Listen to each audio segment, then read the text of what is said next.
Climax నిజం చెప్తాను అంటే అమితాబ్ బచ్చన్ గారు అశ్వత్థామ అని మనకు ట్రైలర్ నుంచే తెలుసు, కానీ ప్రభాస్ గారిని కూడా మహాభారతంలో ఒక క్యారెక్టర్ కి కనెక్ట్ చేస్తారు. ఆ క్యారెక్టర్ గురించి నేను ఎక్కువ చెప్పను ఎందుకంటే స్పాయిలర్ అయిపోతుంది అది వచ్చేసి. సో మీరు థియేటర్ లో చూస్తే క్లైమాక్స్ కావచ్చు, యాక్షన్ సీన్స్ కావచ్చు, సూపర్ గా ఎంజాయ్ చేస్తారు. అండ్ ఫస్ట్ హాఫ్ లో ప్రభాస్ గారి కామెడీ కూడా ఆ బుజ్జితో కామెడీ కావచ్చు అవన్నీ కూడా బాగానే వర్కౌట్ అయింది.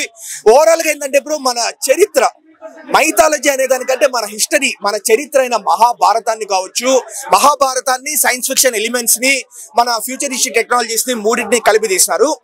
సో మూవీ అయితే నిజంగా బాగా ఎంజాయ్ చేస్తారు. అండ్ క్యామియోస్ కేవలం హీరోయిన్లు విజయ్ దేవరకొండ, దుల్కర్ సల్మాన్, మృణాల్ ఠాకూర్ వీళ్ళని మాత్రమే కాదనమాట, డైరెక్టర్స్ కూడా వదలలేదు. రామ్ గోపాల్ వర్మ కావచ్చు, రాజమౌళి కావచ్చు, అనుదీప్ కావచ్చు, ఇంకా చాలా క్యామియోస్ ఉన్నాయి.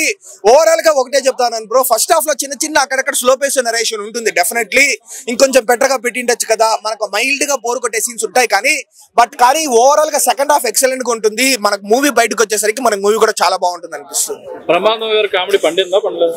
అంటే ఎవరికి పెద్ద మూవీలో ఒక అమితాబ్ బచ్చన్, ప్రభాస్, ఇంకొక ఇద్దరు ముగ్గురికి తప్ప, మన దీపికా పడుకొని, ఆ సస్వత్ చటర్జీ, వాళ్ళ 4-5 మందికి తప్ప మూవీలో పెద్ద స్కోప్ లేదనమాట ఎవరికి. అంత స్కోప్ అంతా వీళ్ళే కొట్టేస్తారు అనమాట. సో ఎంతమంది గెస్ట్ అపియరెన్సెస్ ఉన్నా ఒక 5 minutes లోపలే ఉంటుంది.